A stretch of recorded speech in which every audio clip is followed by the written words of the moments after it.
E aí eu fui ver como é que era a vida de Neemias. Vamos ler alguns trechos para a gente poder entender o livro de Neemias. Começa em Neemias 2,18. Vamos lá, que diz assim: E lhes declarei como a boa mão do meu Deus estivera comigo, e também as palavras que o rei me falara. Então disseram: disponhamo-nos e edifiquemos, e fortaleceram as mãos para a boa obra.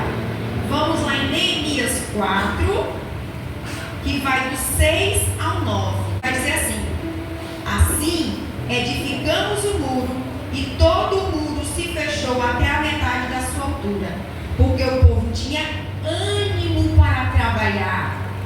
Mas ouvindo Sanbalate, Tobias, os arábios, os amonitas e os adoditas, que repararam dos muros de Jerusalém e avante, e que já se começavam a se fechar as brechas, ficaram sobremodo irados. Juntaram-se todos de comum acordo para virem atacar Jerusalém e suscitar confusão ali. Porém, oramos nós ao nosso Deus, e como proteção pusemos guarda contra eles de dia e de noite. Vamos lá para Neemias 5, os versículos 14, 15 e 16. Também, desde o dia em que fui nomeado seu governador na terra de Judá, desde o 20º ano até o 32º ano do rei Artaxerxes, 12 anos, nem eu, nem meus irmãos comemos o pão devido ao governador. Mas os primeiros governadores que foram antes de mim oprimiram o povo e lhe tomaram pão e vinho, além de 40 ciclos de prata, até os seus moços dominaram sobre o povo, porém eu assim não fiz, por causa do temor ao Senhor. Antes também na obra deste muro fiz reparação, e a terra nenhuma compramos, e todos os meus moços se ajuntaram ali para a obra. E a palavra final é Neemias 6, versículo 15. Acabou-se, pois, o muro aos 25 dias do mês de Elul, em 52 dias. Quem era Neemias? O livro de Neemias já começa dizendo que ele era filho de Acalias.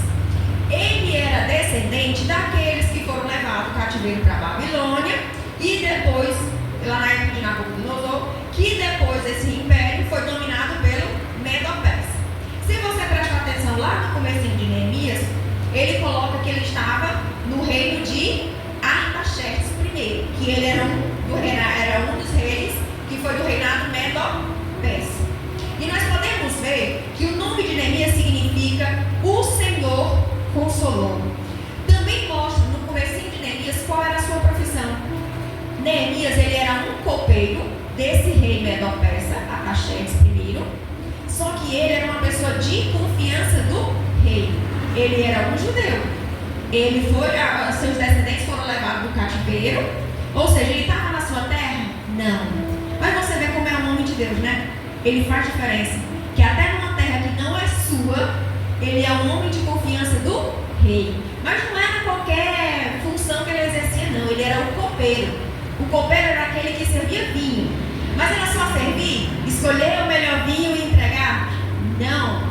Ele tinha que provar o vinho antes de entregar para o rei. Ou seja, porque se ele tivesse envenenado, quem é que morreu primeiro? O próprio copeiro. Então, para ser um copeiro do rei, ele tinha que ser alguém de confiança. Porque o rei só poderia beber algo que ele aprovasse. Então, está vendo aí como é que quando a gente é um homem de Deus, uma mulher de Deus, até estando em cativeiro, o Senhor nos coloca em funções, em posições de confiança. Vamos lá. Só que o que acontece? Num determinado dia, Neemias recebe uma notícia lá do reinado de Judá, do rei de Judá, sobre como é que estava seu povo. Ele perguntou: olha, como é que está lá o povo de Israel, lá o povo de Judá? Ele falou assim: olha, a resposta que deram para ele. Ele disse assim: lá o povo está sofrendo miséria. Os muros da cidade foram destruídos. Os portões pegaram fogo, foram destruídos, foram queimados. Essa notícia abalou imensamente o coração de Neemias. E ele diz: olha, a cidade dos meus pais foi totalmente destruída. E outra coisa que a gente tem que entender: ah, mas você pergunta, mas por que ele ficou tão triste por causa dos muros, por causa de portões? Naquela época, muros e portões significavam para uma cidade a sua força e a sua dignidade. Se você prestar atenção, nas muralhas de Jericó, o que eles mais se vangloriavam? Eram as muralhas. Ninguém conseguia avançar em cima de Jericó. Por quê? Porque era difícil ir contra eles por causa da sua imensa muralha, dos seus imensos portões. Então, naquela época, cidades que eram muradas, que tinham suas muralhas, seus imensos portões, significavam força e dignidade. Jerusalém estava com seus muros destruídos, os seus portões queimados. E aí vamos lá para a gente ver. Quando acontece isso, ele tem com o seu coração entristecido. E aí o que ele vai fazer? Ele vai reclamar? Ele vai falar mal? Ele vai dizer um monte de coisa? Não. A atitude de Neemias: ele chorou, ele lamentou, mas ele também não ficou só nisso. Ele jejuou e ele orou, pedindo misericórdia a Deus sobre a sua nação. E ele passou dias fazendo isso, orando e jejuando pela sua nação. Ele não ficou só se lamentando. Quando a gente passa por situações difíceis, o que mais a gente faz? Lamentar, questionar, perguntar por quê. Não, ele não fez isso. A Bíblia coloca que ele chorou, se lamentou, sim, perante Deus, mas ele também orou e jejuou pela sua nação. A intimidade que ele tinha com o rei era tão interessante que num determinado dia ele estava servindo o rei. Quando pensa, não, o rei olha para ele assim: Neemias, por que tu está tão triste? Tu está assim tão cabisbaixo, triste? Ele falou: olha, porque eu soube da notícia da minha nação. Então, passando por miséria, os muros foram destruídos e os portões foram queimados. E aí ele perguntou: o que eu posso fazer por ti? Olha, imagina um rei falando isso para um servo: o que eu posso fazer por ti? Aí ele disse: olha, se o Senhor bem aprover para mim, o Senhor me autoriza a eu erguer as muralhas. Gente, é um pedido audacioso, porque ele era, se a gente olhar, ele era um simples copeiro. Ele não era um construtor, ele não era um arquiteto, ele não era rico, ele não era aquilo. Não, ele era um copeiro. Mas ele tinha tanta fé e convicção que ele falou assim: olha, se o Senhor permitir, eu quero ir lá e reconstruir os muros. E aí ele foi tão, e ele assim, ele não ficou só na permissão, não. Ele falou assim: olha, se o Senhor também puder me dar uma carta aí de autorização, o Senhor me dê uma carta aí para eu ir lá nas suas reservas de madeira, para que eu possa levar material para lá. Olha como ele foi. Quando ele foi pedir, ele não foi pedir só a permissão, não. Ele pediu logo foi o material. E ele ainda diz assim: olha, para que eu não vá para que me impeçam de fazer, também me dê cartas, para que eu possa passar pelos outros governadores e para que eles saibam que eu vim amando com a autorização do rei, para que ninguém peça o que eu vim fazer. Ele já veio, foi preparado. Quando a gente vai para um projeto, alguma coisa que Deus nos incumbiu, a gente não vai de qualquer jeito. Não. A gente tem que ir preparado. E quando Ele te dá oportunidades, saibam as portas que você precisa bater. Porque nessa oportunidade que o rei deu, ele já pediu: ó, preciso ir, mas eu preciso de material. Mas para que não me impeçam fazer, eu preciso logo das tuas cartas, que tu já viu, ó, me dê logo carta marcada para eu poder passar e que eu possa executar. E além disso, o rei ainda enviou oficiais do exército e cavaleiros com Neemias. Ele não foi sozinho, não. Ele foi preparado.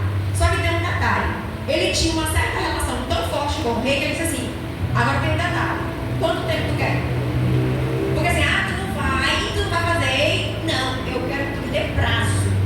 Quanto tempo tu precisa? E aí a Bíblia só diz que ele deu um prazo para o rei. Ele não especifica o prazo que ele disse aqui, só diz que ele deu um prazo não vamos fazer de qualquer jeito. A gente tem que ter planejamento. Deus, quando nos dá uma missão, uma tarefa, a gente tem que se planejar para executar. Ele nos dá estratégias. Temos a nossa construção. Temos, não temos? Agora vamos criar prazo para ela. Vamos criar prazo. Porque se nós não colocarmos metas, porque assim, se você for prestar em administração, quem faz administração, ele diz que você precisa de metas. Você precisa cumprir metas. Porque quem não tem metas, simplesmente não se esforça para fazer elas. A pergunta é, se você tem um sonho, e você diz, mas o meu sonho é ser médica. Você precisa de quanto tempo? Você precisa passar o ensino médio, passar no vestibular e tem 5, 6 anos de medicina. Ótimo. Então a tua meta é medicina?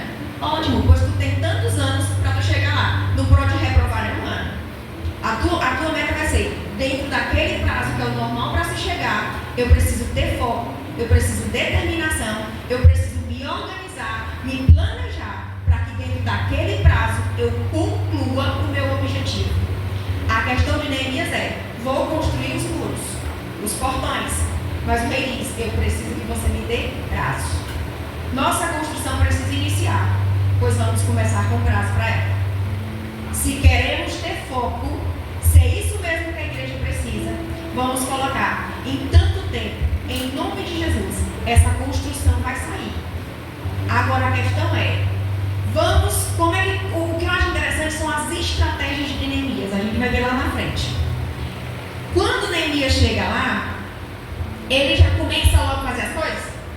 Não. Em Neemias 2:11, ele diz que ele foi conhecer o território. E os outros nem sabiam quando ele saía de noite para conhecer, né? Ele deu uma saída lá para conhecer o território. E ele não foi catar e dizer, olha, estou fazendo. Não. Ele foi conhecer o território lá de Jerusalém para poder saber o que ele ia fazer. Nossa construção tem um engenheiro. Ele já deu como é que tem que ser feito. Ele já foi lá, ele já mediu e ele já disse como é que tem que ser feito. Essa primeira etapa a gente já passou. Já foi reconhecer o terreno, já tem o projeto. Essa primeira etapa a gente já fez. Vamos lá. O primeiro versículo que nós lemos foi Neemias 2:18. E lhes declarei como a boa mão do meu Deus estivera comigo e também as palavras que o rei me falara. Ele chamou o povo e ele disse assim, olha, durante esse período que eu estive lá, com esse rei, o Senhor era comigo. E durante as minhas orações, Deus falava comigo. E até quando eu pedi para o rei, foi assim que ele fez. Neste momento, o que ele estava dizendo? Disponhamos-nos e edifiquemos, e fortaleceram as mãos para a boa obra.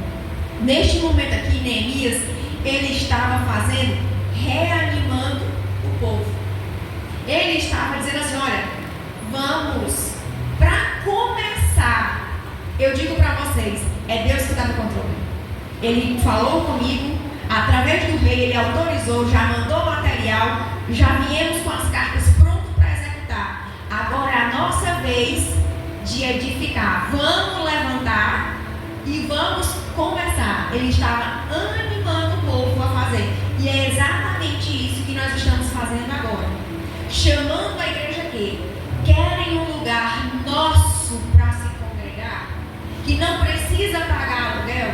Que não precisa correr o risco de o dono vir chegar aqui? Porque isso pode acontecer. O dono chega e diz, a partir de tal dia, eu não quero mais vocês aqui dentro. Eu preciso disso para outra coisa tal. E aí a gente vai para onde? A gente vai fazer o quê? A questão é, está no momento de arregaçar as mangas, está no momento de confiar. E é neste momento que você crê nas promessas que Deus faz, você crê no que Ele nos diz, então é o momento de colocar a fé em ação. Quando o povo quer, acontece. E quando Deus está no propósito, só basta a gente colocar a nossa fé em ação, mas também precisamos agir.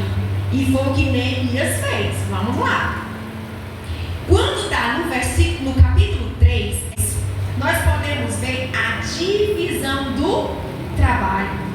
Eles começam pela porta das ovelhas, passam pela torre. São duas torres seguintes. Uma equipe faz isso. A outra equipe vai para a porta do peixe. A outra equipe vai para a porta velha. A outra equipe, ela passa lá para a torre dos fornos. Tem a porta do vale, que é uma outra equipe. Porta do monturo, outra equipe. Porta da fonte, outra equipe. Porta das águas, outra equipe. Porta dos cavalos, outra equipe. Porta do oriente, outra equipe. E porta da guarda, outra equipe.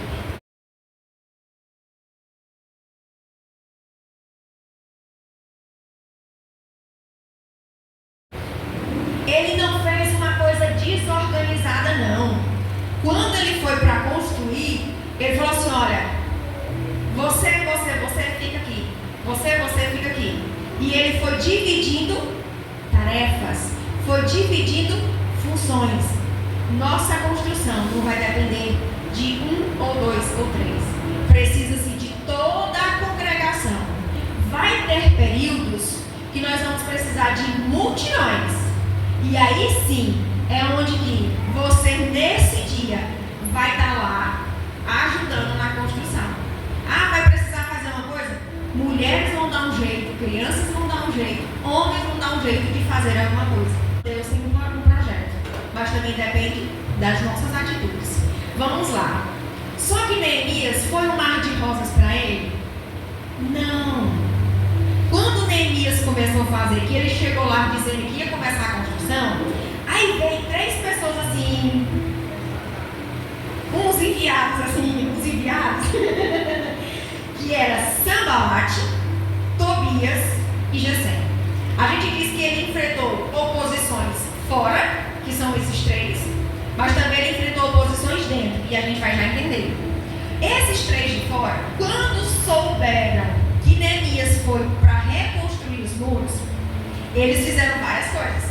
A primeira delas, eles afligiram insultos e zombarias. Quando souberam que iam começar a ter a construção, ele falou assim: rapaz, vai ver. Será que vão mesmo construir esse negócio? Não sei nem para que vão construir um negócio desse aqui. O pessoal já foi destruído mesmo pelo Nabucodonosor. E aí já está todo mundo na miséria. Como é que vão levantar esses muros? Começaram a zombar da atitude deles. Só que Neemias deixou isso se abalar nele? Não. Ele continuou. E aí eles não pararam por isso.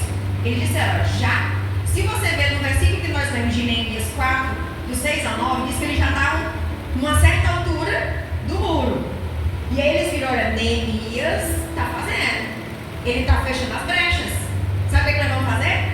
Se juntar e dizer: olha, nós vamos nos juntar. Na surdina vamos atacar. Que eu quero saber o que eles vão fazer. Só que Deus é interessante. Neemias sabe da história. E ele diz assim: beleza. Gente, metade aqui vai trabalhar e a outra metade vai guardar. Todo mundo vai levantar seu escudo, sua espada, e todo mundo fica armado. Enquanto metade trabalha, a metade defende. E aí eles descobriram o quê? Neemias já sabia da estratégia. Não dá mais para fazer isso. E aí você percebe que a partir daqui, coloca que Neemias dividiu funções. Uma parte vai trabalhar, outra parte vai defender. Porque se já sabia que tinha inimigos, Deus já começou a dar as estratégias para ele. Só que tem um detalhe: quando arquitetaram esses ataques, eles fizeram de qualquer forma? Não. Neemias primeiro orou. A gente pode ver isso em Neemias 4:9. Diz que ele levantou a nação para orar, mas também ele agiu. Ele não só esperou Deus mandar fogo para destruir, não. Ele orou sim, mas ele também disse assim: olha, parte trabalha, mas parte vai defender. Só que esses 3 aí não deixaram quieto. Depois que viram que Neemias conseguiu erguer os muros, mas as portas não tinham sido colocadas ainda, aí eles começaram a mandar umas cartas para Neemias.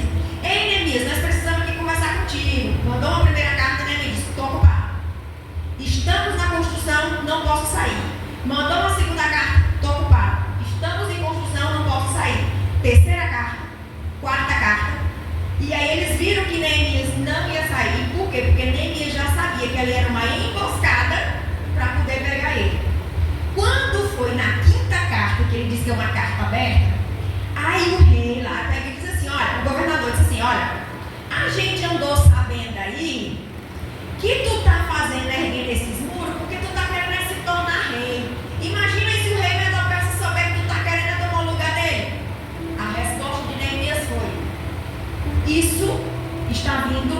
seu coração. Isso não aconteceu. Aí, ficaram por isso aí? Não. Eles pegaram, subornaram o sacerdote lá, e o sacerdote chegou para ele e disse: Neemias, tem uma profecia para ti, que o rei, o governador, está vindo te atacar hoje à noite, mas tu tem que se esconder. Vai, se esconde lá no templo, onde o templo só quem poderia ir eram os levitas, os sacerdotes. Só quem poderia entrar lá eram os sacerdotes. E ele chegou para Neemias dizendo que, olha, se esconde lá, porque ele vai te matar. Se eu vou fugir para quê? E lá no versículo mostra que Neemias, ele percebeu que não era da parte de Deus aquela profecia. Porque qual era o intento deles? Tentaram induzir Neemias ao erro, fazendo com que ele entrasse num lugar que só era permitido aos sacerdotes, para que assim pudessem difamá-lo, desacreditando diante do povo. Olha as inúmeras estratégias que eles colocaram para desestimular, para desestruturar Neemias. E não acabou com isso não. Como eles viram que nenhuma das estratégias deu, eles começaram a mandar cartas para ameaçando ele para que ele não continuasse com o projeto. Mas ele concluiu. Só que antes dele concluir, ele também tinha oposições dentro do povo. Como eram essas oposições dentro do povo? Primeiro, lá na terra onde ele estava, lá que era para Reiguei, tinha problemas econômicos e sociais, porque Judá estava isolada comercialmente. E, além disso, aqueles que trabalhavam na lavoura, que era para o seu sustento, eram os mesmos que estavam trabalhando nos muros. Então, consequentemente, o rendimento financeiro não era tão alto e não era tão bom. Eles já estavam economicamente enfraquecidos, estavam na miséria. E quando começaram os muros, tiveram que dividir seu trabalho com a obra. E eles começaram a chegar para Neemias: olha, aqui a gente já está miserável. Aí uns chegaram: olha, nós estamos passando fome, não tem comida. Outros chegaram dizendo assim: nós hipotecamos nossas propriedades, não tem nem como a gente fazer nada. Outro diz: eu pedi dinheiro emprestado, ou para pagar, para comer, ou tinha que pagar tributos. Ou seja, estavam dando desculpa para tudo. Era uma desculpa inválida? Não, era real o que estava acontecendo. Só que imagina aí como é que Neemias tinha que enfrentar tudo isso. Porque ele tinha aqueles que estavam perseguindo ele, mas ele também tinha o povo que estava enfrentando essas dificuldades. Se fosse outro, dizia assim: ah, mas para que mesmo que eu vou? Se ele fosse um egoísta, ele dizia: olha, eu estou no palácio, estou ali cuidando do rei, estou recebendo, estou comendo, estou dormindo, estou tranquilo. Para que eu vou me preocupar com esses outros aqui? Se ele fosse um egoísta, mas ele tinha um chamado. Deus tinha colocado um propósito na vida dele. Mas para concluir esse propósito, ele teve que passar por essas dificuldades. Agora vamos entender algumas características de Neemias. Primeiro, ele era um habilidoso líder e um ótimo administrador. Por quê? Porque inicialmente, para começar essa construção, ele organizou, ele motivou, ele mobilizou para que esse trabalho fosse concluído. Ele também, quando viu, se você prestar atenção eu acho que é no capítulo 5, ele fala que os antigos administradores, eles, digamos assim, cobravam demais, tiravam demais da população. E quando ele descobriu, quando a população falou para ele todo esse sofrimento que estava lá, ele chegou para esses que estavam os nobres e magistrados que estavam ali, e disse assim: olha, como é que eles estavam lá no Nabucodonosor? Eles eram escravos. Aí agora que voltam para cá, para Jerusalém, vocês, só porque estão um pouquinho acima, vocês acham que pode fazer isso? Vocês acham que pode tirar demais dele? Não. E a proposta dele foi: devolva. Quem pediu emprestado, quem estava com a hipoteca na sua casa, vamos resolver o problema aqui. A questão é, se nós estamos aqui na congregação e precisamos ir para lá, temos que começar a organizar aqui. Diminuir a carga em cima das ovelhas. Porque se você prestar atenção aqui, o povo começou a dizer para Neemias que estava sobrecarregado de imposto, as propriedades estavam penhoradas, tinham pedido dinheiro emprestado, e ele começou, olha, agora vamos diminuir a carga.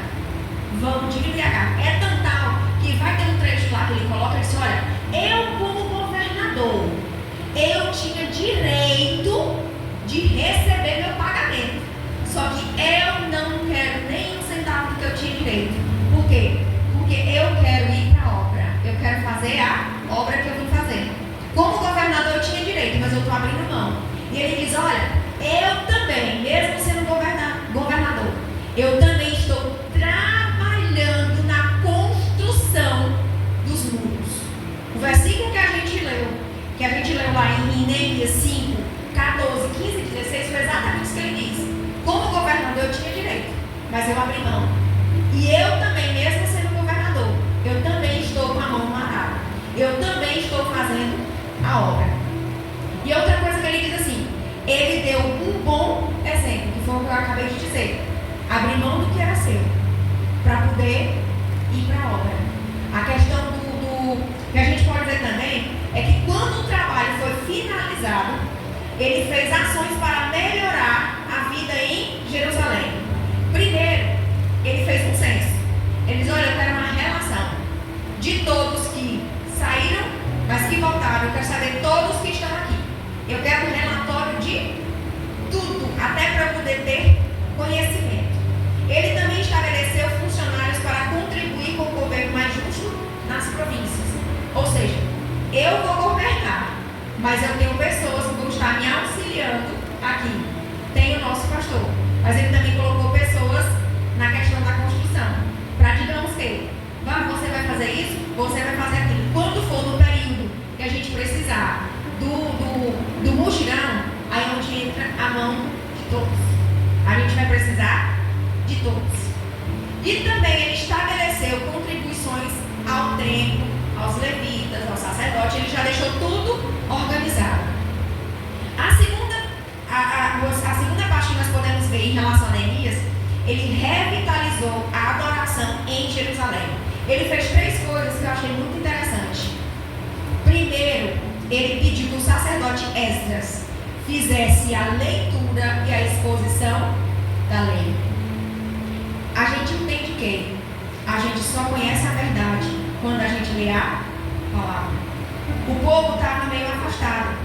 Ele disse, olha, mas para voltar, os muros já foram construídos, as portas já foram levantadas, mas o povo só está passando por isso porque se afastou de Deus. Agora vamos voltar.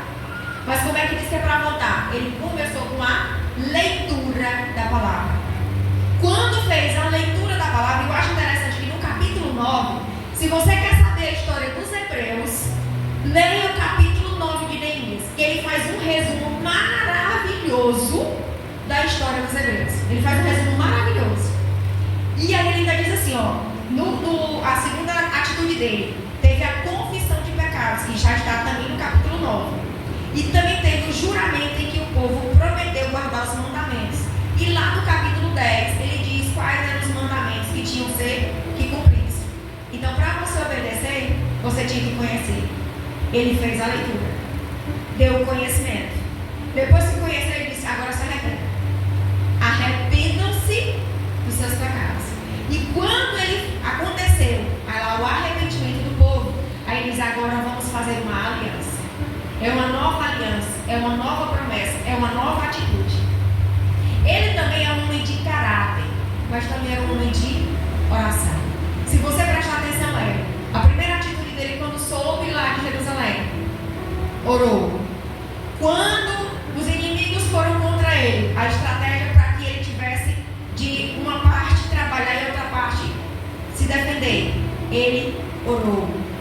E se você for prestar atenção, ele sempre buscava o Senhor em oração. A nossa construção, não adianta a gente falar. E onde o pastor disse, a gente tem que orar. As sextas-feiras de orações, temos os propósitos, mas também é o momento que a gente pode levantar um clamor ao Senhor para nos dar estratégias ou abrir portas que estejam fechadas. Não adianta só dizer, vamos contribuir, mas se a gente também não orar, não vai resolver muita coisa não. Ele não vai abrir portas, não vai dar prosseguimento, porque uma das coisas que eu acho interessante quando a gente tem um propósito em relação às coisas do Senhor, Ele quer que a gente se aproxime dele. Porque quando Ele colocou isso no coração de Neemias, Ele levantou um, mas através desse um, Ele fez que todo o povo voltasse para Ele. Quem sabe essa construção, né? O Senhor dizendo assim, eu quero que vocês voltem. Eu quero que vocês voltem a estar na minha presença. Eu quero que vocês voltem a me buscar. Querem um motivo? Tem a construção de vocês. Mas eu quero que vocês voltem para me buscar. Porque através de Neemias, através de um homem, ele conseguiu levantar uma nação. Ele conseguiu que uma nação se voltasse para ele. Quem sabe essa construção não é um motivo ou uma forma que Deus está agindo para que essa igreja se levante para um propósito, para uma unidade. E só Deus sabe o que Ele tem para essa maranata, porque o tempo lá vai ser muito maior. E não só são essas poucas pessoas que Ele quer que estejam. Consequentemente, Deus quer alcançar mais vidas. Consequentemente, Ele quer colocar mais pessoas lá. Mas para a gente trazer e alcançar outros lá, Ele quer primeiro trabalhar com os daqui. Ele primeiro quer agir com os daqui. Não adianta dizer, Senhor, manda novas almas, mas não estamos nem fazendo a nossa parte aqui. Nós não estamos nem nos modificando, nem buscando Ele aqui. Como o irmão falou, nós não viemos aqui para só ouvir ou só estar aqui meramente participar. Nós estamos aqui para adorar o Senhor. E é nesse momento que, através dessas atitudes, quem sabe, é o Senhor chamando cada um. Olha, é o momento de agir sim, mas também é o momento de me buscar. É o momento de consertar. Vamos resolver algumas coisas. Se você prestar atenção na questão de Neemias, teve a leitura, teve o arrependimento e teve a aliança. Teve a sequência que ele colocou depois dos muros levantados. Então, a gente pode entender, Deus tem um propósito em relação a isso. A outra forma que a gente pode dizer, Neemias era um homem de ação. Ele tinha fé que Deus podia fazer de alguma forma levantar os muros. Mas ele orou. E aí ele não ficou, Senhor, manda alguém lá não. Ele não disse, manda fulano não. Ou manda alguém lá não. Quando ele orou, ele teve, através da sua fé, ele foi impulsionado para agir. Ele não ficou só na oração. Ele foi impulsionado para agir. Ele não esperou só que Deus mandasse fogo do céu, ou que mandasse de alguma forma, que viesse de alguém. Que Deus pode fazer isso? Pode. Que simplesmente Deus pode mandar uma pessoa, olha, eu vou levantar o templo? Pode, para Deus tudo pode. Ou vir de alguma forma, como eu falou, sai na casa do irmão e o irmão quer abençoar? Pode. Tudo para Deus? Pode. A forma como Ele age, é Ele quem decide. Estamos orando. Vamos orar. E também vamos agir. Não adianta agir sem oração, mas também não adianta orar sem agir. Tem que ser as duas. Ação, oração e ação. E nós podemos ver que Neemias era um homem de Deus, levantado estrategicamente em um determinado momento para uma determinada tarefa que ele foi comissionado. A questão é, nós, cada um de nós, estamos sendo levantados neste momento, estrategicamente, para um